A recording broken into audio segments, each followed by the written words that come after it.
we are here down in Miami and the road show continues. Everybody wants those results, the 1% results, but they're not doing what the 1% does, which is the definition of insanity. There's a reason why depressed people hang out with depressed people and billionaires hang out with billionaires. Do as I say, not as I do. Yeah. Doesn't work. I've been trying that for 37 years, hasn't worked. That is what anxiety is. The Yeah. thought is the problem. For this show and everybody listen, I'm going to give you the cheat codes.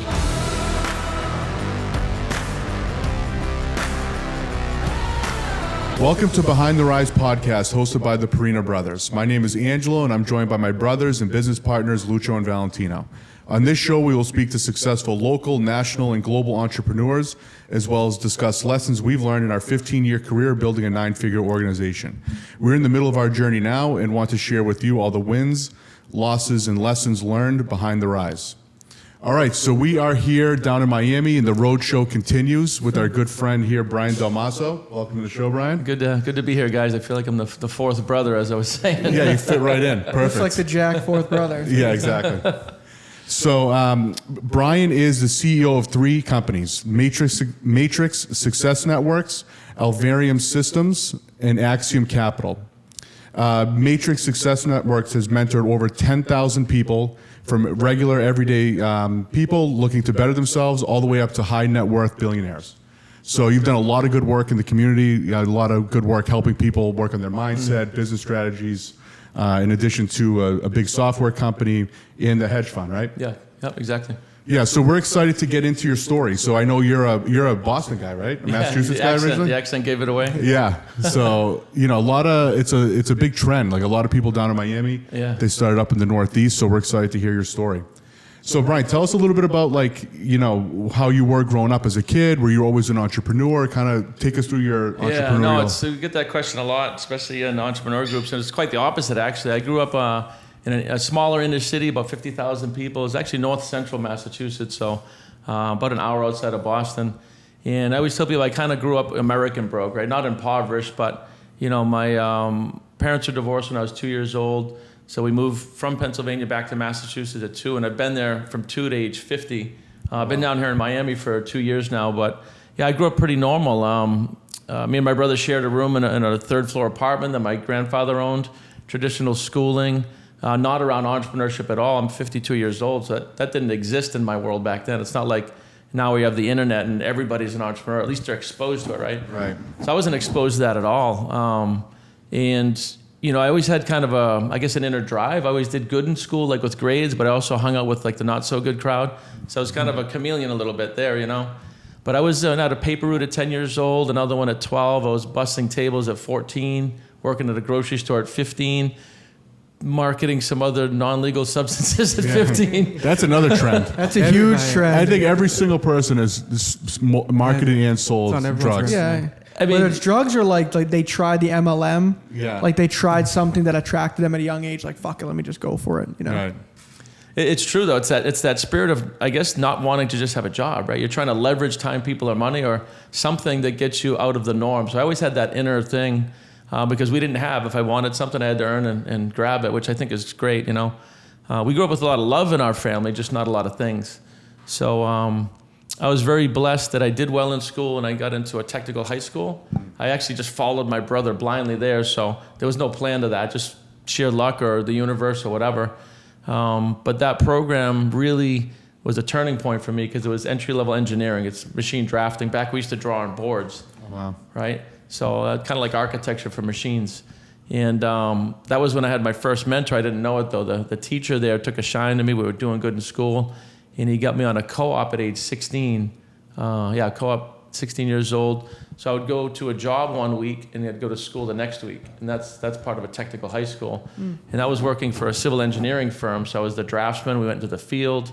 I had a pretty kick-ass job at 16 years old, making more than my parents, making more than most of the people I knew. Oh, wow. Yeah, it was pretty cool. So that was my first exposure to a mentor, but it's still traditional work, right? And then from there, I did a year and a half through high school, graduated, and my same teacher got me into a General Electric company, which was just life-changing. Right. Like 17 years old and, GE, right? That was global. They were kicking ass back then, too, their stocks and things like that.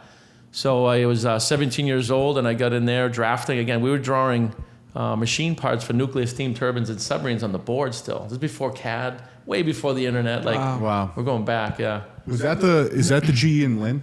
No, we were in Fitchburg, because if we fast forward to my story, when they closed 10 years later, all that work went to Lynn I see. and Schenectady and Greenfield. I see. Yeah, but that's part of power generation, though. Yeah, I was in Fitchburg. Okay. Yeah, So you were there for how long? 10 years. Oh, wow. And I honestly never would have left. Like, you get there, and this talks about like environment and paradigm. Like the older guys that have been there 30, 40 years, like, kid, you made it, just put in your 40, golden handcuffs, 6 weeks vacation. I love the work too. I never would have left, truth be told. If they didn't close in 1998, I'd still be there. I wouldn't have known any different. And we now call that like an invisible prison or like a glass prison. Like, how do you escape a prison you don't even know you're in? I see. So then like a pivotal moment happened where they closed. Yeah. Right? And Yeah. then where did you go from there? So this was the first, what you'd call chaos in my life. So at that point, I was married, a 2-year-old daughter, working at GE. We were about to build a home that I designed. And within 8 weeks, they closed. She left. Really? Not for that reason, but there was other whatever going on. And so I was out of the home, job, kid, like everything shifted in Wow. an 8-week period. That's a life-changing. That was my first, I guess, what some people call a traumatic incident. But when I look back on it, I didn't really look at it that way. I've always been like, it is what it is. People think I'm fucking cold when I say that. What are you gonna do? It is what it is. Right. But you guys know it. It's true. You either go down a fucking rabbit hole and into a depression, or you just pick up the pieces and move on. There's only 2 choices, right? Yeah. So I was on my buddy's couch, and I got a job working with 2 principal engineers. So from one of the biggest companies in the world to me and 2 guys, which was awesome. Yeah. And we were doing automation and custom design. It was a really, really cool job. And I just started picking myself up and doing the things, focus on myself and my health, my physical fitness, and my 2-year-old daughter. I would see her every other week. And you guys know her as Maddie. She's the COO of our company now. Oh, yeah. Wow. Yeah. And her mom is a full-time with us, Valerie. Oh, wow. Yeah. Oh, that's my first wife. You're kidding me. No. Yeah, it took me a Yeah. while to figure that out. Yeah. No, Maddie's like- a beast too, though. Your daughter. She's absolute she's beast. a You guys brain. should definitely have her on the show at some Yeah, point she's from awesome. Wow. a young female entrepreneur point of view. How old were you when all this happened at this point? 26. 26. And what time? And what year did you get married? Like how old were you when you got married? Let's see, was I 28? It was 28. I think, yeah, we met at 26, married at 27, had a child, somewhere in there, 26, 7, 8. But yeah, it was met, married, kid pretty quick. Wow. Wow. Yeah. Well, that's incredible. I mean, you have a great relationship with your ex now, Yeah. right? And your well, daughter. so does Laura, Yeah. my unicorn. They're Wow. like best buds. They're always busting each other's balls. And yeah, Well, my that's ex-wife, incredible. my current. That shows something about like your mindset, Yeah. how it shifted throughout time, right? Absolutely. Yeah. A lot of people look at us like we're crazy. Yeah. But to me, we talk about, harvest the good and forgive the rest. Like, we have a beautiful child together. That's everything, And we've always been good friends. It's just some things don't work between people. But I think people magnify things instead of minimizing them, and they look for what's bad instead of what's good, which is the polar opposite of what we do, right? When we teach in the Matrix, like always look for what's good. And that's something that you have to work on, right? 100%, Like, yeah. and we 100%. talk about that all the time. That's our some of our biggest challenges Sure. is getting over that, and that's what we're really getting out of being in this group. Mm-hmm. But it takes work all the time. 100%. Yeah, it's like going to the gym. Right. You can't do it for 3 months and stop. It takes consistent mental focus and daily training, usually, Yeah. to get into that fraction of 1% of a mindset, right?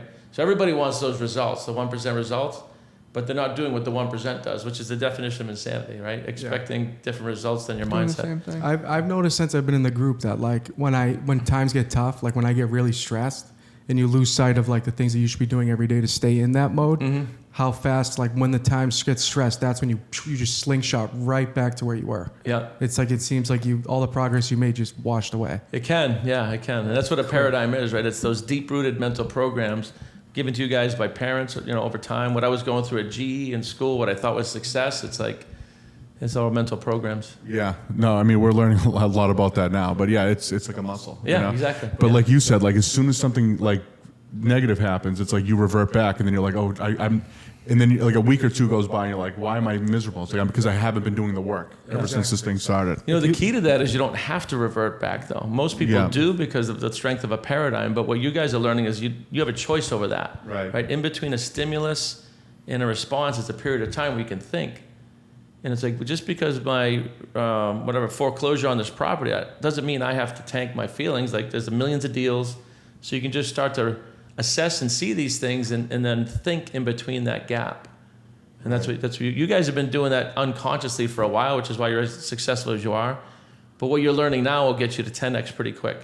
Yeah. It speeds up the process. A million percent. You won't freak out when something doesn't go your way. Yeah. You'll just look for rewiring your brain Yep. is a long process, because that's essentially what it's you're a doing. lifelong process. You're rewiring what you were wired to do based on your environment for years and decades, to then rewire it in a year or 2 years. Like, some people also get really down on themselves so fast. They're like, oh, I still think this way, or I still do this, or I still do that. Like, I suffer from anxiety, and sometimes I get like that, but I'm like, dude, I have to literally rewire this completely complex machine in our heads. It's a subconscious you're trying to Yeah, rewire, right? Exactly. Yeah. Exactly. When you say I suffer from anxiety, that's something that we can get rid of that like pretty quick. That doesn't have to be a long thing. First thing to do is disassociate from it. Right. Right. Anxiety becomes a choice.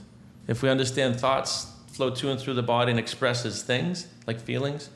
If you're experiencing anxiety, it means either yesterday or last week or last year you were worried about something. We get anxious about, like, we worry about the business collapse or a divorce. We're putting mental thought energy out in a negative way. So if we change the thought energy every morning, right, morning routine, you'll see anxiety just disappears over time. Yeah, morning routine's a big thing. I've told them. Yeah, The past 2 weeks I've been really focusing Yeah, on it. let's talk about this, because I mean, Tino has, anxiety is a big part. It's no secret, right? It's a big part of your life and what we, everyone goes through, in business and stuff like that. But when we talk to Tino about anxiety, he thinks it's like, I mean, I'll let you speak on your own, but it's like a physical thing that's happening, right? And it's less of a mental thing, more of like a physical thing, in your opinion, it right? becomes mental, but the mental makes it physical. That's what I was just going to say. It always starts mental, but Yeah. what people don't understand is like, oh, just stop thinking that. Or it's like, that is what anxiety is. The Yeah. thought is the problem. Yeah. But to then rewire a thought subconsciously is the issue. I see. So you have to, that's the root. To subconsciously rewire what your thought is trying to do is the hardest part. So that's why, like, at night we do affirmations. That's why in the morning I'll do prayer, or I'll do meditation, guided meditation. I can't, I'm not strong enough. I'm not strengthened enough to do a meditation on my own without it being guided. So I really have to try to get into that space. But it's difficult, because then when you have your momentum good days, you'll randomly have a shit day, and then all that bad energy and all that memory of your anxiety comes right back. And it's almost like you feel like you lost that momentum. So you'll go days, weeks, months, great. All of a sudden, 2 or 3 days happen, and boom, you're snapped back. You slingshot back to this I don't even know how I call this state, but it's survival state. And it fucking sucks, dude. It's a miserable thing. It's this hidden disease, and it's fucking miserable dealing with, for sure. Yeah. We're going to get him into thinking and results. Yeah. It's literally the roadmap. Yeah. We've talked I about share it with him a lot. Yeah. I mean going through it discipline. You guys already have it, so there's no money here. It's going through it the way it's intended you're literally going to see exactly what that is and how to change it. I think it's helped you a lot. I mean, it's been informal, the way I've been, It's through osmosis. He hears you transferring guys the information. chirping and why are you so calm, right? I heard you even say that. You said that. Why is it so calm all of a sudden? I was you getting pissed. stoned or something? Yes, but I'm calm because of... That's true. That's true. No, but it's a mentality, and is a huge part of it. Being disciplined is a huge part of it. Yep. Then you start to do elimination of, okay, why am I more anxious on this day rather than this day? Then you start doing eliminating. What did I eat that day? What time did I wake up that day? Did I work out that day? And then you start to see, okay. Is that overthinking it, though? Is that overthinking it? Well, that's anxiety is a physical expression of thoughts, right? It's a transmutation of energy from thought to thing. So you can't get to the physical expression of anything without the emotion back behind it, the thoughts, right? So you're worrying about something. That's the only thing you need to look like. What am I so worried about? And people worry about health. Some people worry about dying. They worry about, am I going to find the right woman? Is this business going to work? There's a lot of things that you could be worrying about. So spending some time there, getting it out of your head onto paper. And then what you want to do is write out the polar opposite, right? So let's say somebody, I've been divorced 3 times, right? So I've been through that period. It's geez, am I ever going to fucking find somebody? What's the deal? And even I was in my I was 49 when I met Laura, right? But I was in the content, so I wrote her out. That's a whole nother episode. But I used the content to literally script her out. It's called a life script. So I wasn't worried at all.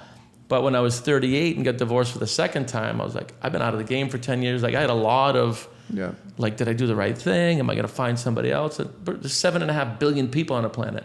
Right. Like, but now that I have this content, if a business goes, the wrong way for a month, I go right back to content, and I just write out the polar opposite. I only focus on the polar opposite of the thing.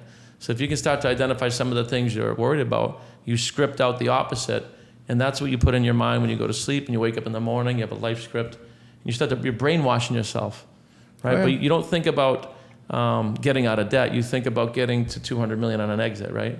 Because if you're at $200 million exit, like what happens to the debt? It naturally goes away. You don't think about losing weight. You think about being healthy. Right. The subconscious mind, like when you lose your wallet or your keys, like everything about you goes into find it mode, right? So if you're trying to lose weight, your subconscious is going to find it. I see. So make sense? yeah, no, it does. So based on what you're saying, it's like you're focusing on like what you like the negative things, like what you did Right. that would cause it. Where he's saying is identify like quickly what it is that's bothering you, right? And then you focus 100% on only the polar opposite of that. Exactly. Right. Yep. Right. So if it's like, let's say you're worried about, finding a wife, right, or whatever it is, right? You just focus on writing down what you're gonna, what your wife is gonna be like. Or, I scripted out Laura, and it's what I was looking for at age 49 was, somebody's younger, fit, no kids or old enough kids, flexible, because I'm traveling the world. I'm already very established. Like I couldn't be with a career like a real estate or a nurse and think about that, right? I was looking for like a unicorn, like a needle in a haystack. Right. And she was 1,200 miles away, and we had attracted. Yeah, I do believe in that. From writing it out. And I didn't write her name, right? I wrote the qualities. And I wrote like somebody that's entrepreneurial, like calm, like sexy, fun, and that young energy. There's some X-rated things in there too. Yeah, of course, yeah. Yeah, you need those. But I can show you. It's a long set. I played it for her. She almost went into tears. It's like 2 years later I played it for her. Wow. And literally. What do you mean you played it for her? So it was like a video? I mean, So I a wrote recording? this out. The life script is something we write out. We write out a lot of gratitude to get into a frequency of gratitude, and then we write out all the things that we're turning from energy into form. So not things that I want, things that are here, like a $21 billion exit. Like that's here. It's just in the energy state right now. So you write it as if it's already happened physically. And then I go into some like I am statements. So life script is a very personal thing. It's like writing out a movie about yourself. And then, you record it with like maybe some good music in the background. I did it in like an echoey bathroom, so it sounded like Jesus. No, I see. And I listened to it. It's like 30 minutes long. Every day? Almost every day. I mean, when I first did it like 5-6 years ago, it was 4 a.m., earbuds in. Like I listened to it on the way to the gym, listened to it at the gym.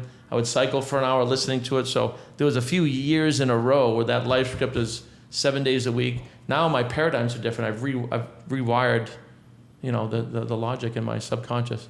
So I don't need it as much, I guess. Yeah. But I've been doing this stuff for 10 years, Yeah, you see that? One of my favorite things that you talk about is attracting versus like chasing, right? Yeah. Like, and I think it's a common like buzzword that there's a lot. It's all over the internet now, like the law of attraction, the law of vibration. Yeah. You talk about that a little bit? Sure, yeah. I mean, almost nobody knows really what the law of attraction is. A lot of Actually, law of attraction experts, it sounds like an ethereal thing, like a woo-woo, like magic. Yeah. But the physics behind it, my background is 20 years in engineering, right, it should be called the law of magnetism, because that's really what it is. Right? Human beings are electromagnetic beings, electro in the conscious, magnetic in the subconscious, so spiritual, physical. We attract each other. We're here for a reason. Right. All of us, this is not chance, right? There's a reason we're here. You know about that being like electromagnetic or like running through energy. If you look at what the human body is, right? Like crazy. it's a sack of like meat, water, and shit. Like in like skin, water, in like like Energy. If stuff. It's energy in material form. Yeah. Right, but what makes it move? What makes like your brain go? Like what turns it on? It's an energy. It's like an electric. It's like a electric. Right. It's like not a electricity. It's right? like it's like I think it's a form of electricity in your body that like creates this energy. Because other than that, if you look at it, what it is in a physical form, it's a sack of meat and potatoes, right? So what's making everything run, right? So we know the answer to that, right? So in the universe, it used to be thought that there's energy and matter. I'm going back like years ago, but since the 70s in quantum physics, quantum mechanics, we know that there's energy in different forms. Like matter, we are energy in a material state. but it's not energy and matter. Matter is just a transmutated state of energy.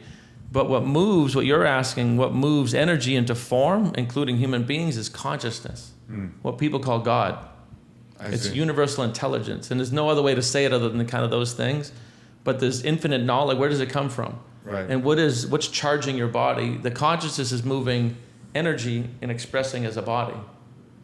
Right? So if you go to order a pizza, you get a thought. Well, what is that? That's consciousness. Right. And that thought becomes a thing through a phone. And I just ordered a pizza, but what did you really do? You transmuted a thought into a thing.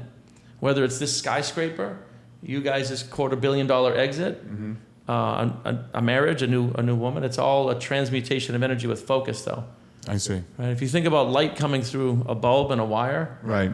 that's what we're doing. Just most people are flicking the switch up and down and expecting the light to be on. It's inconsistent thought energy. That's you go from anxiety to highs to low, high to low, high to low. So it's hard to move anything into form if we're doing that, right? I see. So that example to me really sets in with people, like a switch, a wire, and a bulb. Your $250 million exit is the light expressing.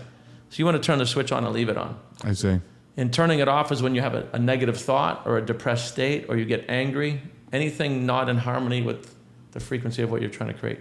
I see. So if you use that analogy, like, fuck, I'm pissed off, right? You just turn the switch off. But all of your goals and dreams are up here in a high, right? Abundance, love, ease, calm, flow, those are high frequencies. Depression, anger, beating yourself up, these are all low frequencies, low vibrations. Yep. And you attract the things on the frequencies You that you're attract on, right? the things on your, yeah. And that's what it is. Most and it's people's cool. vibrations are all over, so they attract what we call good or bad, Right. kind of a chaos. Like I did for 41 years, divorced 3 times, companies, different things. Right. Some people do that naturally without them knowing it. Like we did an episode with somebody a week or two ago, and one of the things we talked about in the episode was this person's always in a good mood, always in positive energy. Yeah. Mikey, right? Always giving off positive energy. And in the episode, we literally talked to him about it's impossible for him not to do well because exactly. he's so positive all the time, and people want to be around him. Just like he is a magnet. He attracts. We're all magnets. It's just what are you attracting? Right. Right? There's a reason why depressed people hang out with depressed people and billionaires hang out with billionaires. So everyone's a magnet. And people say, I learned to attract. You can't not attract. It's just what are you attracting is what I want to look at. Health, wealth, love, happiness, philanthropy, like the wheel of life that we teach, right? That assessment. Right. So the choice is yours. It's just you need to think it and then act on it and then turn that into energy, which then attracts people and the things. Exactly. Yep. Let's go back to how did this start with you? Because you're clearly passionate about it. Oh my God, yeah. So I think we were kind of at the GE close. That was into We're engineering. at the first divorce. I think first or second, So somewhere we're around heading there. into the second marriage now. Got married again, I think at 28, 29. And I married into a construction family, which was awesome. Like she had 3 brothers. They all had big equipment. Like it was freaking awesome. And I had designed and built, it was building a 5,000 square foot home that had like 6 steel beams that had 30-foot high ceilings in the middle. It was like an architectural masterpiece. Since I was an engineer, I was designing it and I built it. And one of their friends was a builder, a local builder, a really good guy. And he was looking for a project manager. So I ended up getting with him and learning all about the construction industry. When I built my own house, I did a lot of it. I was on the framing crew, like I was putting windows in. I didn't roof it, I didn't insulate it or drywall. I did from the painting in, all the trim, tile, marble, kitchen, like all of it. Help wire it, plumb it, me and my brother. So I learned about all the nooks and crannies of the trades while I was connecting with this guy. And I had also started a side business doing like decks for modeling, painting, stuff like that as an engineer. So when I married into this family, we had like amazing years. We were together 10 years and 6 of them were awesome. And then things turn, Yeah. But I worked with him and learned a whole nother industry. And up until 2005 anyway. We were into some big developments and he went down and I had my side business still, so I went up. But that one took him right. He's my second mentor. Oh, really? Yeah. Okay, so you're in that, right? 2005, right? And then, your business on the side started picking up, right? Yeah. So when he went down, I focused all on that, and 2006, 7, then it started climbing again. So I started building that. We got to about $1 million a year. It's before I knew anything about anything as far as what we're talking about. Before you discovered. Before I met Bob was the key. Yeah. That's the turning point. Bob Proctor. Yeah. And when did you meet him? So if we fast forward there, we had a 10-year run, divorced 38. back on my buddy's couch again, different buddy. Hit the reset button for the second time, right? And I started scaling my construction business, and a buddy of mine approached me with a network marketing business. And it was in the energy, but I knew about the industry, and I'm like, I get it, a lot of leverage, and professionals in that industry do very well, but I'm like, I'm not going to market like supplements. It's just, Yeah. But this one was in the energy business. We were literally taking people's electric bills, and for no money, we could reduce them, get them on a better plan, like a 3-year lock. Oh yeah. So they saved money, we made money. I'm like, I could sell this to everyone, and I did. Yeah. And I had a mentor there, and I'm like, show me how to get to 7 figures a year quick with this. Yeah. Because he was already there. He's at $200K a month, And so he started mentoring, and that's when I got on, like at age 41 or 2, that personal development journey, like Jim Rohn, Tony Robbins books. He started like connecting me with that stuff. And he connected me. He said, go to Vegas, because this is where all the 7-figure earners go. And this Eric Worre's GoPro Mastery, like 10,000 people from all over the world, the top earners. That's where I saw Bob Proctor speak for the first time. And that was in Vegas. So you just Yep. went there as a person to watch it. Yep. Well, Yeah. I was in network. I had my construction company, and I was scaling in the network marketing company. I So I had see. me and a little team there. My little 10-people team. Into personal development at this point, though, right? Personal You're development. learning That was 20 my rounds. entry level into, like, I hadn't studied in like 20 years. Like, when I was at GE, I was studying engineering, obviously, stuff like that. And I studied for my pilot's license. I studied for like 5 diving certifications, but I hadn't studied anything about wealth or entrepreneurship or the mind or the body, Yeah. anything like that. So what did you see there at that event that really like clicked for you? That made you was change the your mind map. whole life, change your A mind map. Yeah, I mean, Richard Branson was there, Tony Robbins. There was like 30 speakers. I didn't know who Bob Proctor was. No idea. But he got up there, and the way he speaks so simply about these universal principles, and he has the mind map, right, with the conscious, the subconscious, and the body. And he's like, you have all these mental programs given to you by other people over time. Yeah. You can consciously change them, and the subconscious moves the body to do the things, to network, to grow. So you guys are unconscious competence, by the way. You've succeeded at a very high level not knowing a lot of this stuff. Yeah. When you know this stuff, it just becomes a joke, like a game, Yeah. because you're just able to ease and calm, and if you really master your mind, and you don't freak out. You just don't. And if you do, it's like for that long. I see. So he showed me the keys. I call it the keys to the kingdom. These are the parts of your mind and your body, like spirit, intellect, body, and how we exist on 3 planes, and how you consciously rewire the subconscious. That's why we call our company the Matrix, by the way, after the movie. Like they plug in, but you can do that. That's what we're doing. It takes a little longer than in a movie, but Right. yeah, by doing the daily study, the daily things, goal writing, visioning, taking action. Yeah. You can go right around that wheel of life and enhance all of it. So now you meet Bob, right? And you really start like, okay, this is a serious thing. This is like an unlock. Like this is, everybody needs to know about this, right? So then you took those principles, worked with him, right? And now your next step is to like what, carry on that message or start working on. Yeah. So when I saw him, I didn't actually meet him, but I started studying his stuff on the Yep. side, and I got very in depth with that, and I was able to, through like thinking in the results, which you guys are taking, I was able to scale my construction company from $1 million to $10 million in 12 months. Wow. So I set a C-type goal, which he said it was so easy too in some of his videos. Like, if you're not even thinking this level, how would you ever get there? I wasn't even thinking 10 million. We were Right. doing $1 million. I'm thinking like 1.5 would be sick, like 50% growth. Yeah. That's Right. traditional thinking. Right. We don't think 1,000%. But how the hell would you ever get there if you're not even thinking it? Right. So he just showed some very basic, easy things that you guys now know on how to do it. Right. You set a C-type goal. You read it in the morning. You read it at night. You take daily action. You literally, it sounds like a lie, but all of a sudden, like the subconscious starts to buy off on the idea through repetition. And next thing you know, you're speaking different, acting different, networking different, going to different things, meeting new people, things like this, right? Yeah, it's so true. I mean, every episode we've done, and a lot of successful people we talk to, whether they are knowingly doing that or not, they are doing that. Correct, yep. We did an episode last night with a very successful friend of ours, entrepreneur, and he was over and over and over again saying that his plan was by the age of 30 he was going to be a billionaire. Yeah. And he when I wasn't tell just you- saying it. Yeah. He was with conviction. Since we've known him since he was like 22, he's been saying that. And he's not, I've never spoke to him about like believing in this particular like philosophy or whatever, or principle, but he's been doing that. And like, That's what he's talking about, like all the time. Like he truly believes it. You'll find that across the board. So again, he's what we call an unconscious competent. It means he's doing these things in a certain way, but he can't articulate or teach it. Right. Elon Musk is like that. Jeff Bezos, like the people most of you see, they can't articulate and teach this to other people. Bob became a master at that, and that's what he's taught me to do. Is like, Yeah. because that's like 1 in a million. Elon Musk, like 1 in a million, maybe 1 in 10 million. I don't know. They're just born that way, and we don't really know why. Yeah. Everybody's unconsciously competent at something, whether it's sports, business, love life. The guy that's just naturally positive. Yeah. We all have something, that superpower, right? But we can fill in and build all these mental programs in our weak areas if we want to, and learn to think, act, and operate like an Elon Musk.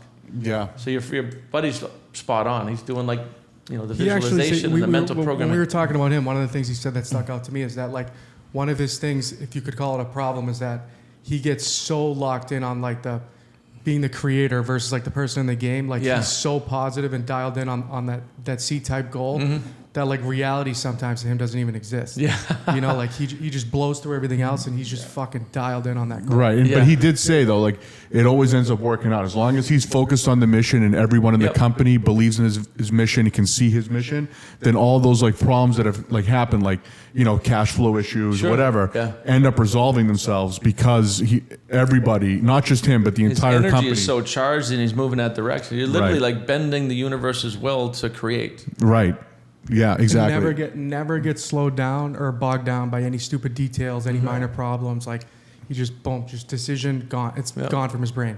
Like it's Exactly. impressive. He's like the closest person to like Elon Musk or whatever, Yeah, yeah. as far as that That you thinking guys goes. know. That we know that But if you look at, personally know. and I don't know him, but if you look at the wheel of life, right? Like, so you have business, finance, health, love, friends, recreation, philanthropy, spirituality. Like, if you looked at that whole wheel, you might find that like he's only got like 3, like finance, business. I don't know him, but Yeah. I don't know about his health or his like relationships. So, Steve Jobs is an example of that. Like people, oh my God, amazing, right? But he had a horrible life. He did not have a good quality of life. He created a lot in business and finance, but he was a full-blown narcissist, like raging narcissist, stepped on people, didn't give a fuck Right. about people, didn't have quality relationships, didn't know his daughter, attracted cancer at 55 and died at 57. You believe in even attracting like health issues too, right? Of course, everything's on frequencies. I never caught COVID because it's down here on a low frequency. We were traveling the world.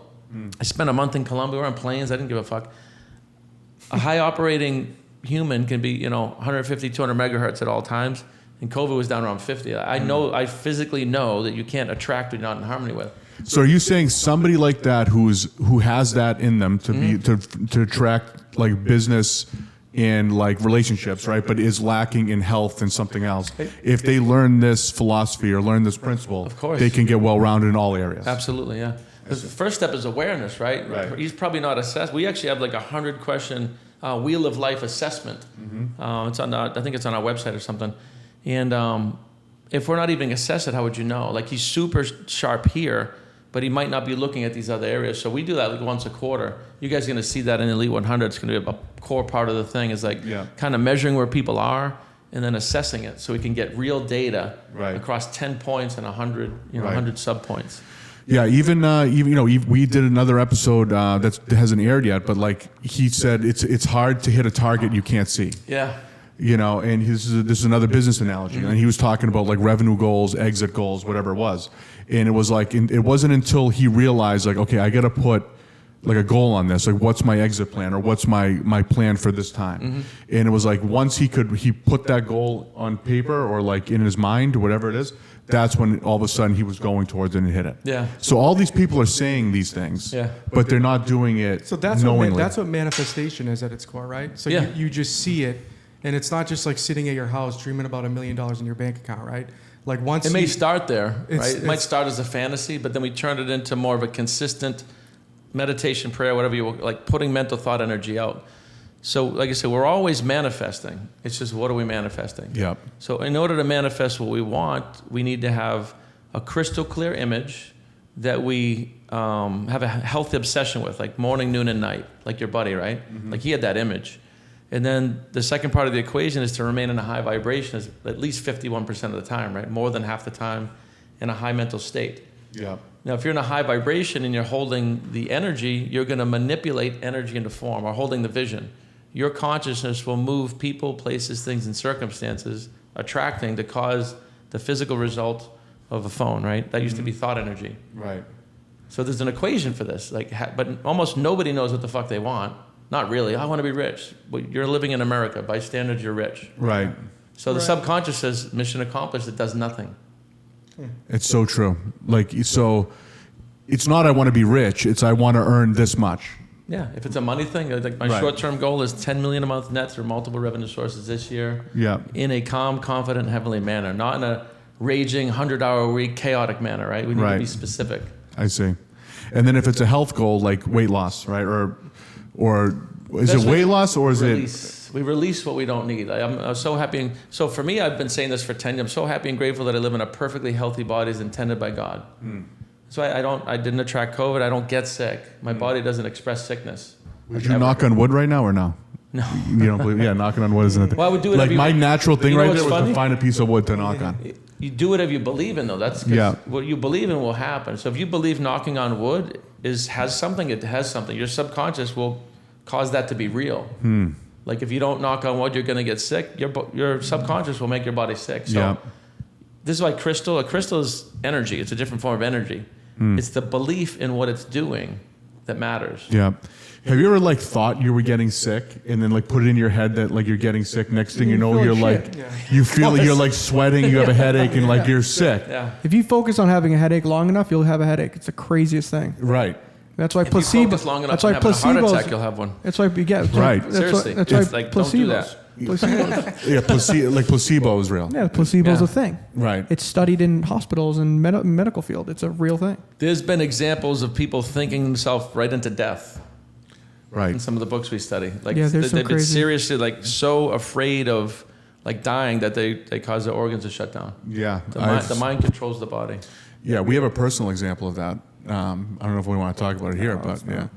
But it's literally what happened is that he was so heartbroken that he He said it out loud. he said it out loud. Yeah. If my loved one goes, I'm gone. I can't live.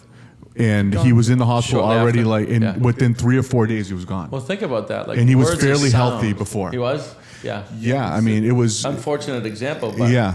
he expressed in words, and words are sound. Sound is energy. Energy out, energy back. Cause effect. Right. Words are important too. That's They're another thing everything. I've Yeah. learned so Yeah, much. I've in my whole life have thought words don't mean shit. Right. Like I'll say anything to anybody, and I'm like, why are you offended by that? Like it's just words. Like did that really bother you? Because like I don't know if it's because I'm so insensitive to words. Yeah. Like you can literally say anything to me, like you look fat, whatever, this and that. Like it doesn't.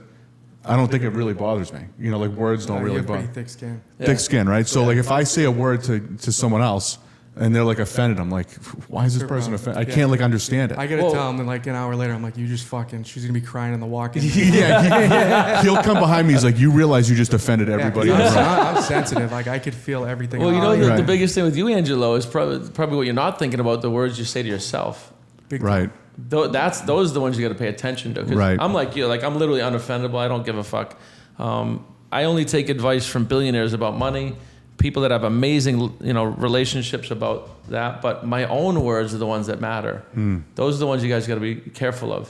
That ties into self-image, right? Of course, yeah. Yeah, I know. Even in some of our conversations, like I'll say something like, I'll say like, I can't picture myself under 300 pounds, Yeah. right? But just saying that out loud, it's already Yes, Right. exactly. He's been catching me doing it Yeah. all the time, and he's like, "No, just stop saying those words." I'm like, "But I'm telling you like what my problems are." You're telling you that's what your truth is.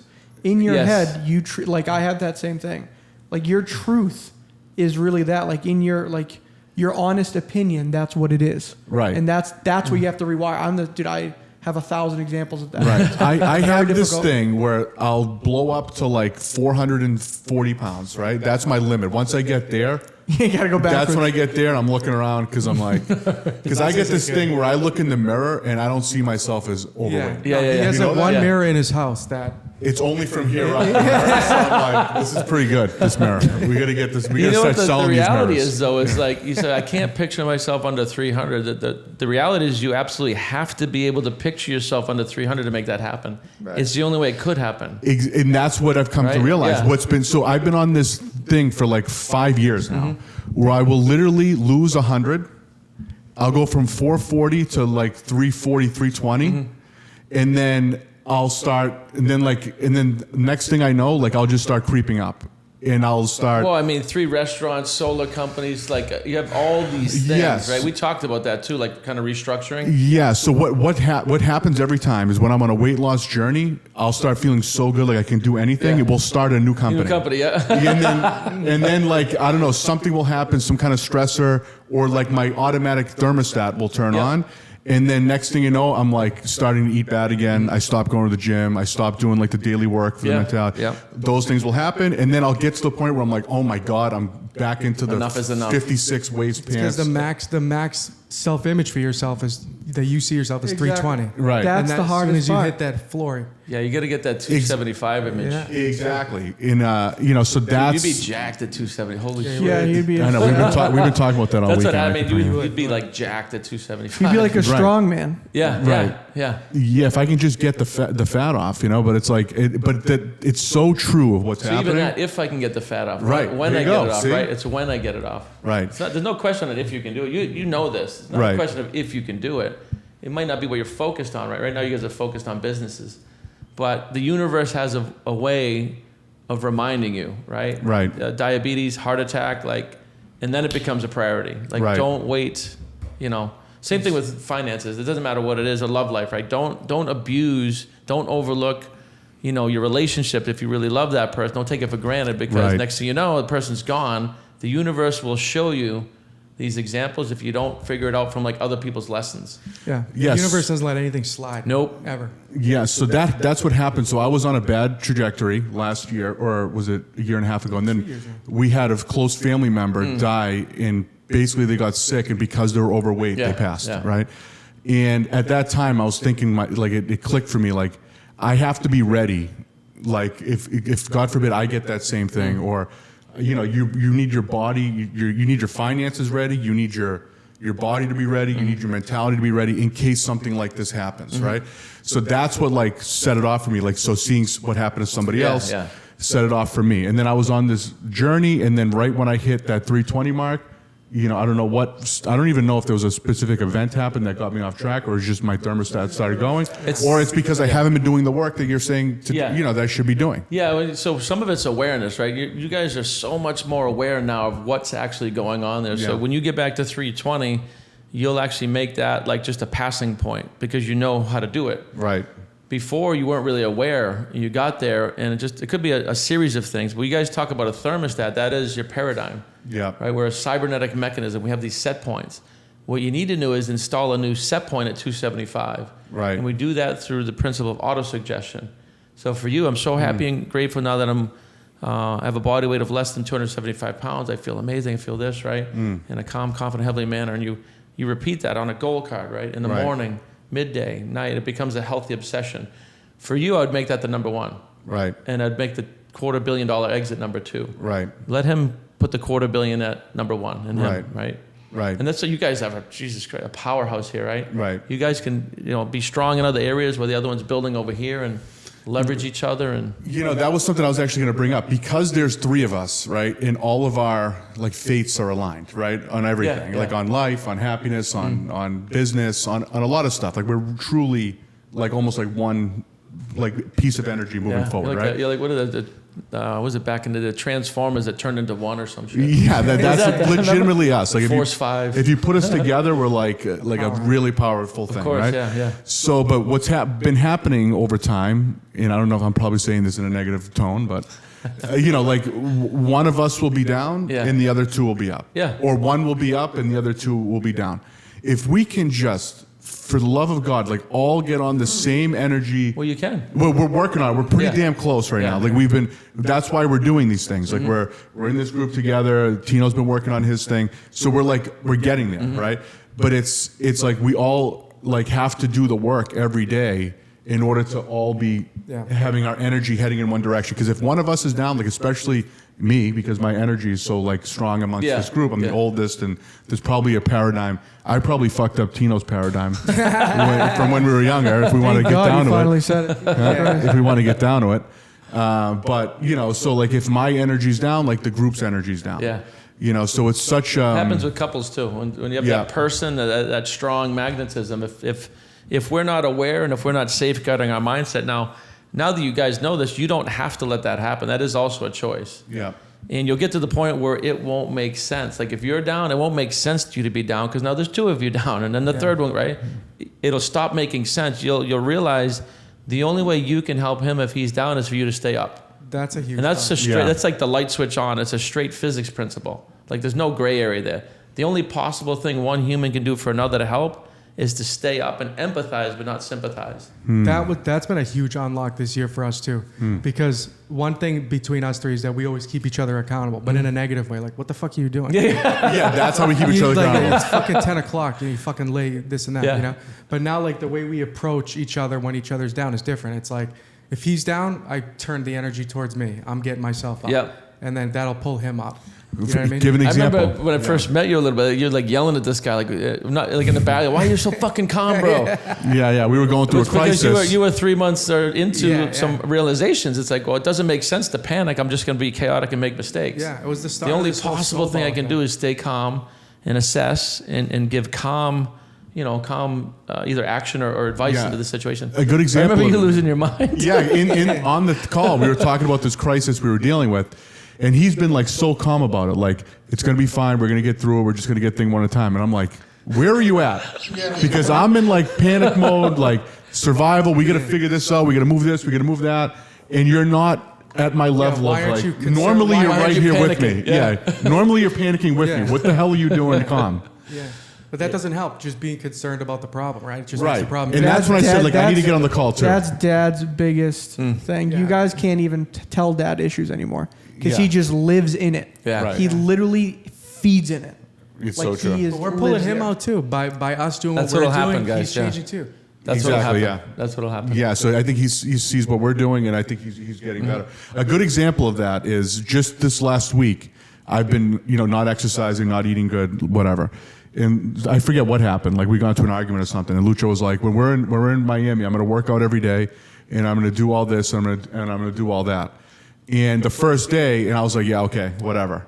So the first day that we were here, he went up and he went to the gym, and I slept in. I didn't say one word to him. He didn't say one I word. said, well, you didn't wake me up. I'm like, no, why?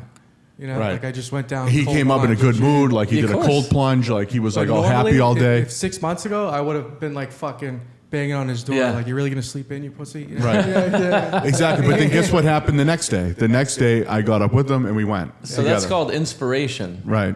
Versus trying to motivate somebody. It's a waste of his time to try to motivate you, but he can inspire you through action. Right. And that's what leaders do, by the way. Especially you guys are leading big teams and going to be really even bigger ones. It's inspired action. You don't just tell. You do. Right. And this is why parents that are telling their kids, like, you got to do this, you got to get good grades, but their life's in they're at a job they hate, they're in a bad marriage, like they're showing what not to do, but expressing. Right. That doesn't work. You got to. If parents want their kids to do certain things in a certain way, we need to express and do that ourselves. They will follow Right. you. Do as I say, Say, not as I not do. as It doesn't work. I've been trying that for 37 years. Hasn't worked. Yeah. Do as I say, not as I do. You have to. So that's like you have to lead by example, right? Yeah. Like you have to. Yeah. So let's bring it back. So then, when did the Matrix get started? Like how? Yeah, so that first year, I was working in Bob's material. The next year, my mentor said, you got to go up and spend a week with them. It was like $30K for a week. And I was with my third wife at the time, and we went up to Toronto. We spent a week with him, and that's where we learned that we could work with him. He's like, listen, you're doing really well in the content, you blah, blah, blah. And he offered, I guess, almost like a franchise. It's the thinking and results of the consultant, to be a consultant Yeah. working with him. Yeah. So that's when it came to me. But we actually built that to have her something to do. She was a fitness model, like she's super, super disciplined and entrepreneurial. And I was running a construction company and the network marketing company. And we can do this as the third thing for her to do. But once I got into it, my dominant side, just like we ran, and we were the top consultants working with Bob that year by a factor of like 2.5x. I think the most anybody had done was like 80 clients in a year. We did like 240 that year. We Oh, wow. Shattered everything, and And then he asked me to start working with him, teaching other consultants, building out globally, things of that nature. And we spent the next 10 years, together. Oh, wow. Building that. And I just kept adding stream after stream after stream. So now once you have the tools, you're using that to build 100%. other businesses or other 100%. streams of income Yep. that you're working with. And that's really when your life changed. Yeah, right? meeting Bob is the pivotal point. Meeting a mentor with a plan, which is anything. If you're in real estate, get a mentor with a proven system. Same thing. Right. Get a trainer that looks the way you want to look. Right. And maybe that was overweight before. That'd be Right. the perfect thing because you see somebody went from here to here and you just do exactly what they tell you. Right. Like you surrender to the process. Right. You don't question it. You see somebody has the results you want, and that's in anything. It could be in couples counseling, business. You guys brought in people for your food company that have already done the Right. $1 billion exit, right? That's a Right. perfect example. You don't hire a bum that's never had an exit. Right. That's exactly. It's That so was an simple. awareness Most people miss it. That was a big time awareness thing too. That was being blocked by the ego. Mm-hmm. Like we thought for a while, like we're the ones with the answers. We got to have all the answers. No, it's so we have much all the tools. faster to cheat off of Faster. somebody else that has spent 40 years doing something. So true. Funner, it's easier. Yeah, all the It's things. fucking just better. Yeah. Yeah. So that's the answer for everything. Like find a mentor that has a system. Only listen to people that have the results that you want. That's literally the answer to everything. Mm-hmm. Yeah. So, just because so you can work on multiple things at one time, Sure. right? You can work on business, you can work on your personal relationships, kind of everything, right? You just got to. I mean, I wouldn't work on all 10 parts of it, but you could certainly work on like health and business at the same time. Yeah. Or I've had this guy, Kevin Lee, his biggest thing, he was already pretty successful. He's doing like $50K a month, entrepreneur. But he wanted to find that girl, like his unicorn, And his culture, his Asian culture, was very, very strict, very, very down on him, like you're not worthy. So the culture, the religion, the parents, it's always just meek, humble, and you don't. So he had a sort of a negative self-image. And he came aboard and he was wide open. He just did everything we said. He scripted out his unicorn, and it was like less than 6 months. And if you guys know him from the group, I do, yeah. You've seen his girl Shay. Like he was Yeah, in she's unbelievable. California. She was in unbelievable. Canada. Wow. They met in like Tennessee. That's Wow. how you can attract from anywhere in the world. And he literally has this unicorn, and they're like sailing off in the sunset. I think he passed like $300K a month. Like he's just. He was actually But he how did I got everything sold we into asked. the group. My Oh, he coach, was? Yeah, my coach actually talked about his story, Okay. and he's like kind of the poster boy for this whole thing.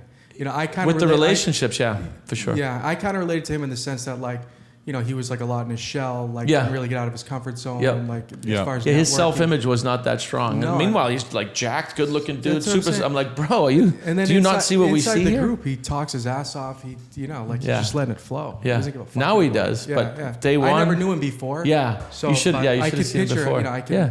relate to that. So, Yeah, that's the thing. See, again, part of the issue for me and probably some people is like you need to just let your guard down and surrender. Surrender's the best word. Even, Surrender to the even when I'm in process. therapy and shit, a lot of shit Not that be we a talked about is control freak. surrender. You hear that a lot in addiction too. Like A people lot who in are- religion, a lot Yeah. in Right, like spirituality. Like surrender and just follow what they're saying. Yep. Yep. And don't fight it Don't fight it. because you're fighting it is you're blocking the energy, blocking the process. The right? resistance. All the things, yeah. Yeah. See, my problem is I think I always See what he think says? My problem is. Yeah. You see, I think I know. I don't have that. any problems. And I Yeah. don't mean that in an egotistical way. I might have challenges or resistance or things I'm going through, but Yep. I would not associate myself with having a problem or a dis-ease or anything. It's sound, so it's energy. Yeah. So You the guys can be all over each other now. yeah. Exactly. Exactly. So the Matrix group, right? Like, Mm-hmm. how is it like structured? You can talk a little bit about So that. the like- Matrix is for purpose, right? That's what I do for purpose. That's why I discovered like why I'm here. I've figured out, I've menteed with somebody that figured it all out. I used it in my life. We create multiple revenue streams. So that's what I do for purpose. All the other streams are some of them for purpose, but for income, right? So like you guys with the food business and stuff is like you associate as restaurateurs, but that's not what you are. That's what you're doing for a living. Your spirit's expressing through a body, and now you're starting to unlock. It's like, wait a minute, like we could do anything, and now you're starting to assess like quality of life in that Right. wheel, right? So, so the Matrix, we have 8 different points. We have free content. We have the Mindset Masters, which is like $37 a month. It's a Mindset Masters, no one left behind. We want to have millions of people on that around the world. That's like a give back. It doesn't exist anywhere. And then you guys are in Thinking and Results. You're in Elite 100. So the Thinking and Results is the 6-month journey of like Bob's 63 years. That's what you guys are really getting there. It's not my content. We teach it. We can explain it, things like that. And then from there we have the inner circle and then the elite 100, and then we do corporate and we do one-on-one. So we literally have. I don't care if somebody's already a billionaire. I can look at that wheel of life and find deficiencies and awareness and things that we can help them with. So it's not just business. That's the biggest thing. That's the biggest. That's what attracted me to the It's group. wealth, right? Like there's definitely business and networking Sure, groups yeah. and stuff like that, but it's the whole package. Yeah. It's how to live. And Right. I literally called them when I went down to the to your event. After it was like 2 weeks after I joined, I wasn't even gonna go, but I went. And I called them like after like 4 or 5 hours. I'm like, dude, like everyone's like, what's it like? How's it? How'd I'm you like, explain? dude, everybody here. The only way I can explain is they know how to live. Yeah. These people they just know how to live. Right. Everybody's in the fucking happiest mood. Just everyone's giving to other people. Carefree It's giving has purpose. all They're real doing what they people. love. They've taken the time to figure out what they've loved. They've gotten really good at it, and that's what they're doing. Yeah. It's a unique group. It's very, very unique. Well, the two key definitions here, because we're wealth and business mindset experts, right? So what is mindset? And let me see if I can ask you guys, how would you define mindset? I don't know. Because we all agree It's that like you level need of to discipline, change. really. It's Like, a state of mind. like state of mind, yeah, state of being, state of consciousness. Yeah, like what your principles are that you live by, like what you're. Yeah. You're getting Yeah. closer. Core values, yeah. So we all agree that mindset is what drives everything. Elon Musk has a certain mindset. There's other people that have restaurants that are failing. You guys are crushing it because of your mindset, right? So we all agree we need to change mindset, but most people don't know what that is. So for this show and everybody listen, I'm going to give you the cheat codes, right? So mindset is what a paradigm is. And a paradigm is just a collection of mental programs stored in your subconscious. So if you think about it this way, right, it's all of these mental programs stored in your subconscious mind causing your physical results, financial results, marital results. We're expressing mental programs. So if we can look at our mindset as a collection of programs like on a computer, you have a reference. It's like that makes sense. Now, where did the programs come from? Parents, school, society, your dad? Yeah. Then we realize we can change those, right? So mindset is all the mental programs stored in your subconscious. Now, wealth is another thing we look at, right? Which is, if you look at our wheel of life, a lot of people think wealth is finances or business. I did for 40 years too. I'm like, I'm going to crush, become a millionaire, blah, blah, blah. Right. But if you look at wealth as being a balance of those 10 things, and I said it's what you're doing for work, it's your financial situation, it's your physical health, it's your environment, it's your romantic life, your friendships. I think it's spirituality, it's personal growth, like what we study intellectually, and then philanthropy is another piece of that. So we define wealth as that balance. So now you have a definition for mindset and a definition for wealth Right. that is the matrix. We enhance both of those. Right. You know what happens to me sometimes I've realized is, like when someone gives us a compliment, do you guys feel like unworthy of it or like I don't deserve that's it? That That's a big happens. one of ours. Like when, Yeah. like even when you said like you're crushing it, something in my soul like turned. I don't know what All the time, all the time. wire, like what the fuck happened was in mom, dad. Like why do I I, don't feel know. like I have to humble myself all the time? I literally asked him that yesterday. I'm like, I don't know where that came from because even when we go like on shows and stuff, we devalue and diminish so much what we've Yeah, already like, I done. almost you feel told like- me on the Self-image. first day. You told Yeah. me on the first day, like, dude, you're on like the Fraction high- of 1%. the top yeah. fraction of the top 1%. Yeah. And I'm like, really? Right. Yeah. I don't never like, realize that. I think I got mine from you or even mom. Like, to be honest, Part of it, sure, like, no. to be like, but it's generational, right? like Sure. be like Yeah. humble That's yourself. not a bad Don't- thing. It just don't be is. cocky. Don't be this. Like, not like you're not anything, but like really be humble. Like, don't put your ego this. Like, really. That comes from a lack mindset. Yeah, and Yeah. it's not your dad's fault either. He's doing the best he can with the information he has. Right. It's generational ignorance. There's such a thing as a healthy ego. It's quite necessary, actually. Yeah. And recognizing if you're speaking the truth, you're speaking the truth. I was just giving you statistics. I wasn't Right. trying to kiss your ass. This is a fact. This is where you guys are at. You're crushing it, right? Now it's all relative. So relative to the world, you guys are crushing it. Relative to like Elon Musk, right, or Yeah. Jeff Bezos. So there's always that last fraction of 1% is where you go from like a couple of million a year to billions a year. I mean, it's Right. such a big piece, and that's where we play. That's Right. where we play. You know, the weird thing is like I remember like, you know, like mom and dad always saying like you can do anything you want, like you're gonna Which is a own good, your own healthy business. thing, right? Like that was always But then- great. but So I then- still don't know where the hell But then that she came said, as soon as we ever made any money, Right. be humble. Don't Yeah. do this. Don't do that. Yeah. Don't buy this. Don't be cocky. Don't show anyone anything. Don't. Yeah. You know, Yeah, it might like be that. it was really like, Yeah, if that's you probably- have it, be very quiet. Keep it to yourself. Don't say anything about yourself. Don't talk about anything you have. And it just very like Yeah. sunk us in. Yeah, but that's an old school mentality. Yeah, for Right? sure. That's an Yeah. old school mentality, you know? Because I really have to work on that. Yeah. I think my self-image of myself is all fucked up. Like my ego, I don't even have one. Like I become very when my There's natural there's state even a is- more healthy way to say that though. My You're putting it out self-image, there, yeah. my self-image is all fucked up. I would just say my self-image right now isn't serving me. It's not no, fucked right. up, No, yeah, it's not serving me. right? It's And not my- a bad thing. It's just now you're looking at it and say, wait a minute, I can enhance this. So it's just not serving me right now. Yeah, same with my ego. Because it's not good to say I'm all fucked up all Well, the no, time. no, because like even my ex, like she used to really like Yeah. beat me down all Well, the that's a time. good thing. about- She's an ex then. Right, Right, I have a couple then, of those. and then I would have like my, you know, as older brothers, it's Yeah. not their fault either, beat me down. So it happened for like 6 years. Yeah, yeah. And then my mom would always say like, just take it. It's okay. Oh, thanks, It's man. not Angelo's fault. It's not Lucho's fault. They're going through this, or your ex is going through this. And I would just eat it on the chin for like 6 years. And then eventually I was like, okay, like, It's got to express. So- and It's then- got to give. It's got to and then express. I think it expressed in a panic attack. I Eventually. think the key thing for you guys and for people watching is to really understand the one concept. But so, like you said, what happened with them, your parents, it's literally not their fault. No, it's not. It's, yeah, it's no, their no. programming. Everybody's doing the best they can given the level of awareness they have. Even the Nazis in Germany, which sounds harsh, they thought they were doing the right thing. But a baby's not born like that. There's programming over time that turns them into a slaughtering machine. Right.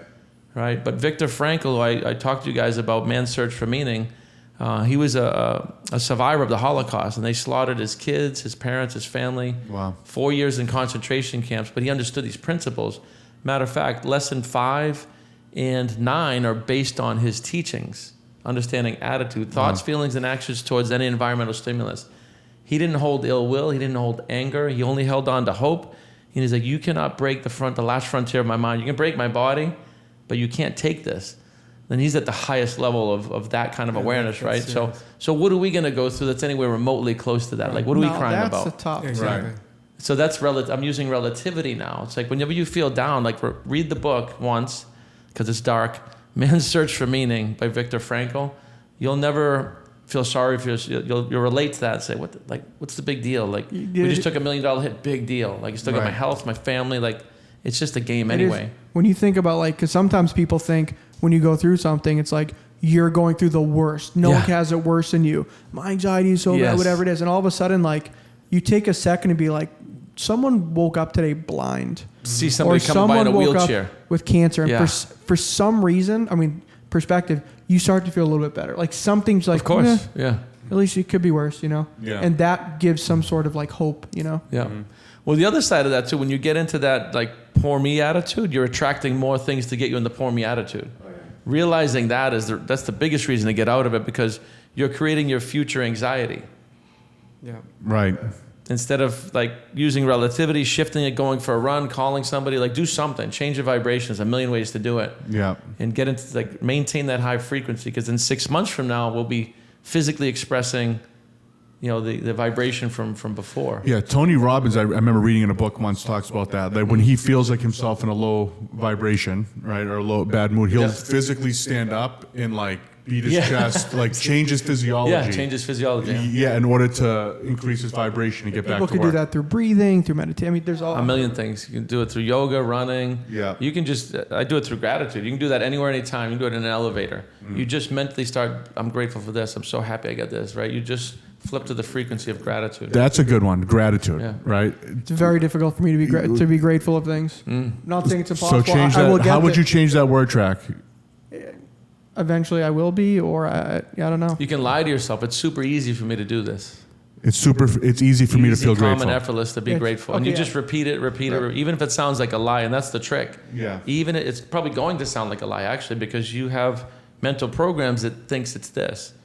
So the principle of autosuggestion, which is chapter 4 in Think and Grow Rich, is something you should study. You'll see the mechanism and like why this is, and it will sound like a lie. See, My goal is a lot of what I deal with feel like a lie. Like even when you start to feel like shit in your own mind, because your mind starts to be like, oh, I feel bad, like I feel fine, but then your mind recognizes like you're lying to yourself. Yeah. That's what happens But to the me. more you see the opposite, right? It's about repetition. That's the way. that's the way you auto change. suggestion. Isn't it true that your subconscious doesn't know the difference between the lie, Correct. a lie and the truth? Correct. So if you say it, like that's part of the That's reason the this whole thing point. works, right? Doesn't know the difference between big or small, good or bad. Those are all conscious truth or concepts. lies. Truth or lies. Yeah. So if you say, I don't have anxiety or whatever, I don't have this, I don't have that, even though like you might know you're lying to yourself, eventually you're It's gonna hit your subconscious. right. It's like I feel like everything we're trying to do is to just penetrate the subconscious. Yeah, our subconscious are so strong. Yeah. Well, I you feel bring like- up a really good point. yeah. People are like, why is this so difficult? Well, there's a reason we're designed like this. Your subconscious is about 1 million times more powerful at storing data than the conscious. And I talk That's about crazy. this, right? Yeah. But it needs to be, if you think about it. And the example I give, if we didn't have this mechanism, every morning when you woke up, you'd have to learn how to walk, eat, speak, shower, and drive. Like if we didn't have the ability to retain powerful things, you can't compound and build. So it's absolutely necessary to have this. It's just when we're born, we're usually born into an ignorant state with ignorant people that don't know. Right. And they build in paradigms that don't serve us. Fear, doubt, worry, lack, instead of, like, imagine if you'd grown up with Richard Branson as your dad. Right. Right. And right, it's like he's very highly aware. You would grow up with like just love, abundance. Of course you can. Let's go do it. Right. You'd have a whole different belief system. Same Right. baby, different environment. Right. So once we understand it, it's okay. Now I get it, and I just have some virus code program that I need to just figure out the polar opposite, spend some time, and just focus on the opposite. Yeah. So like nature versus nurture. Yeah. Right. Yeah. So it's not like a baby could be born in China. An American baby could be born in China, and they'll learn Chinese, Of course, and yeah. speak it fluently, perfectly with the accents and Yep. everything. Right. That a Chinese person could be born here and they speak perfect Same English. thing, yeah. So it's like that same thing. Like your that's when you're learning all those things. Is at that age, right? And is there a certain age where like the subconscious is done, or is it No, always never. happening? It can get more challenging because we have experience over time, and they get deeper and deeper rooted. So yes, it's more challenging, which is why we need repetition. Brand new baby doesn't have a lot of relativity, right? Right. So when you talked about languages, understand this: wealth building is just another language like Chinese. That's why I use the example. If you'd grown up as like with Warren Buffett as your dad, you would speak wealth, just Right. like speaking Chinese, and you'd be a multi-billionaire, and you wouldn't think anything of it. It wouldn't be a big deal. It just would be like speaking a language. Right. It's more like normal. You're talking Yeah, billions it's is like, completely normal. like nothing. Yeah. Yeah. And you probably have a whole host of other things that like you have paradigms around. Maybe love or health, or like Steve Jobs. I use him as an example of what not to do. Right. Exactly. So if he was aware of all this, he probably could have had it all. Absolutely, absolutely, of course. Yeah, I did hear some horrible things about him. Genius, but I really heard some crazy genius. stuff. Oh, genius. Yeah, he was a raging narcissist, though.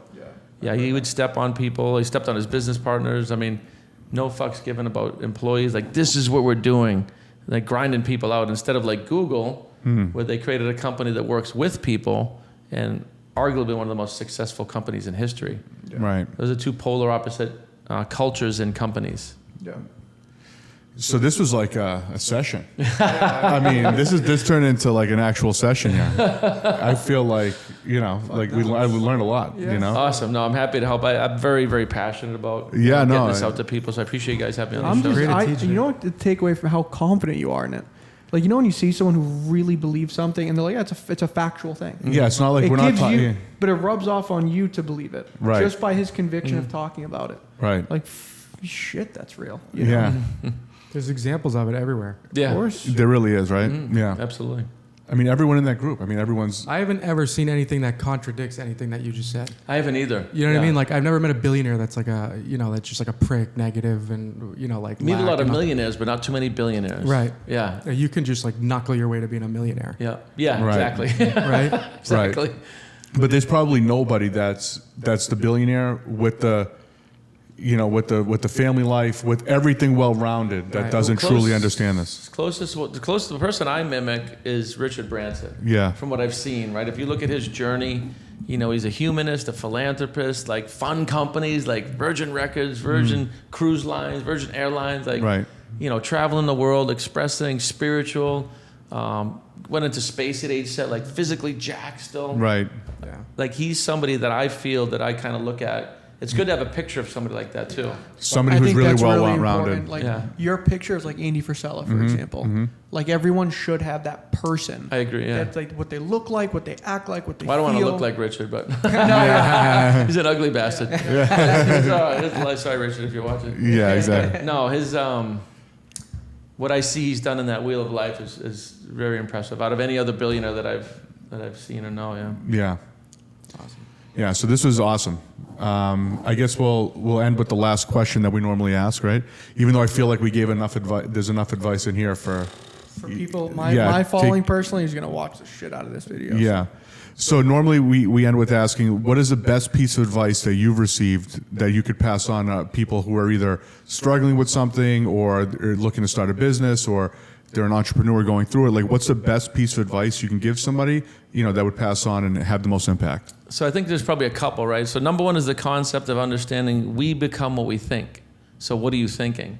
So becoming aware of what we talked about is like step number one in realizing we become what we think. All science, all theology throughout time has disagreed on almost everything except for that one concept. We become what we think. So that's sort of a piece of advice or something to ponder. But having a solid morning routine where you're spiritually, intellectually, and physically priming. And it doesn't have to be all at once, but studying something in your industry, studying something about your mind, and then going for a walk or a run or something. You know, purposely starting every day will change your entire life. Yeah. One day at a time. One day at a time, yeah. That's the key, dude. One day at a time. One day at a like time. the 1% better than yesterday theory is really important. Yeah, this is great. Awesome. Ton of value here. Brian, where can people find you? I mean, all over. So Brian Dalmasso on Instagram, briandelmasso360.com, and obviously the Matrix Success Network is where all of our stuff is. And Yeah. if anyone has any questions about becoming a member there, I mean, just message any one of our Instagram accounts. We'll kind of let you know. I'm in Yeah, the same group. with mine, I'm too. in the group. I can attest to it's done wonders for me. Highly recommend it to anybody who's trying to change, you know, who feels stuck, who just wants a better life, who wants to just better anything about their life. Highly, highly recommend it.